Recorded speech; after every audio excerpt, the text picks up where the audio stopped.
Gaya nga po ng naibalita ko sa inyo mga idol, ang Boston Celtics nga po ang unang team ngayong season na nakakuha ng 60 wins at sila lamang ang makagagawa nito since wala nang sapat na laro ang ibang teams para makahabol pa sa kanila. Pero kung akala nyo tapos na ang Celtics sa pagkuha ng panalo, dyan nga kayo nagkakamali since balak nga po ng kanilang team na magdominang lalo sa kanilang mga natitirang games at tumaas pa ang kanilang win-loss record bago magtapos ang regular season. Ayon nga po sa naging pahayag ni Jason Tatum sa interview, panahon na nga po ngayon ng Boston Celtics para magdomina at makuha ang kampeonato ngayong season since malinaw kung gaano katalentado ang kanilang buong team simula sa kanilang mga players at sa hanggang sa coaches. Ayon nga po kay Kristaps Porzingis, gusto nga po ng kanilang team na maging invisible kung saan walang sino man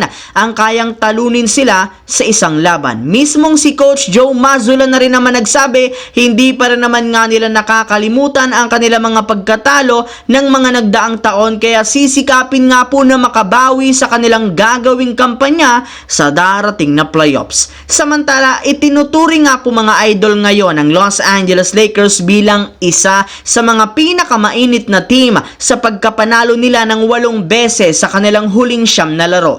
Ngunit sa kabila nga po ng sunod-sunod na panalo, nakapako pa rin naman sila sa ika-9 na pwesto sa West. Yes mga idol, hanggang ngayon, hindi pa rin naman sila dito nakakagalaw at hindi pa sila nakaangat sa kabila ng kanilang winning streak. Kaya ang tanong ngayon ng mga fans kung kakayanin pa rin nga ba ng Lakers na umabante sa standings bago matapos ang regular season?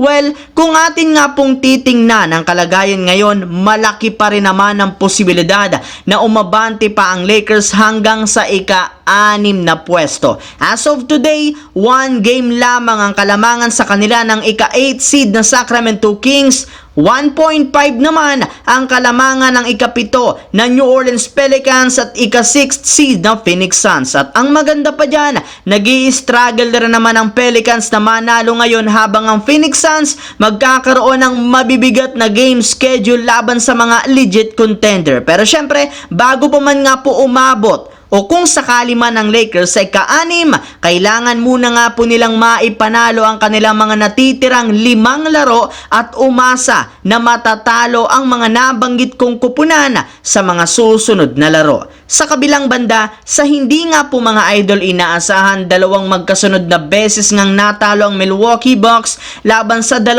mahinang kupunan na Washington Wizards at Memphis Grizzlies na hindi rin naman ikinatutuwa ngayon ng mga fans. At isa nga sa mga sinisisi sa kanilang pagkatalo ay si Coach Doc Rivers na siyang dahilan bakit nga daw humihina ngayon ang Milwaukee Bucks bago matapos ang regular season. Pero sa kabila nga po niyan, nananatili pa rin namang Bucks sa ikalawa sa standings ng East sa kanilang kasalukuyang record 47-29. Ibig sabihin maganda pa rin naman ang kasalukuyang posisyon. Sigurado nga na pasok sila sa playoffs at magkakaroon pa ng home court advantage simula first round hanggang second round kung sakala man na umabot sila dito. Ngunit sa kabila nga po niyan, marami pa rin naman ang duda kung magdodomina sila sa playoffs since sa kanilang kalagayan ngayon, expected na kakalabanin nila sa first round ang mananalo sa 7th seed at 8th seed sa play-in tournament. Ibig sabihin malaki ang tsansa na makatapat agad nila